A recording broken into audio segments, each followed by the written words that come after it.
अली को अपने दादा के पुराने कमरे में एक छोटी सी जंग लगे चाबी मिली। चाबी के साथ एक रहस्यमय पर्ची थी जिस पर लिखा था, ये चाबी उस दरवाजे के लिए है जिसका सपना तुम्हें अभी नहीं आया। अली ने चाबी को नजरअंदाज किया और अपनी जेब में डाल ली। लेकिन उसी रात उसे एक सपना आया। एक सुनसान हवेली की तस्वीर, एक पुराना दरवाजा और वही चाबी। सुबह अली का दिल बेचैन था। उसने सपना में देखी हुई जगह की तलाश शुरू कर दी।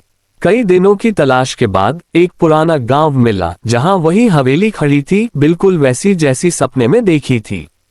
दिल की धड़कन तेज हो गई, लेकिन अली ने चाबी निकाली। उसने चाबी दरवाजे में डाली, दरवाजा खुल गया। अंधेरा छाया हुआ था और अंदर से एक अजीब सी ठंडी हवा का झोंका आया। अली अंदर कदम रखते ही दरवाजा खुद ब खुद बंद हो गया।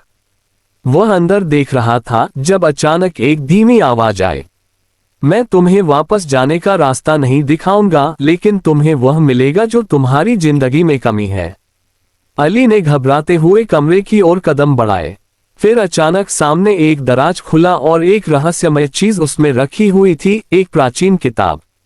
अली ने किताब उठाए और जैसे ही उसके पन्ने पलटना शुरू किए, अचानक वह समझ गया कि यह दरवाजा सिर्फ एक शुरुआत था।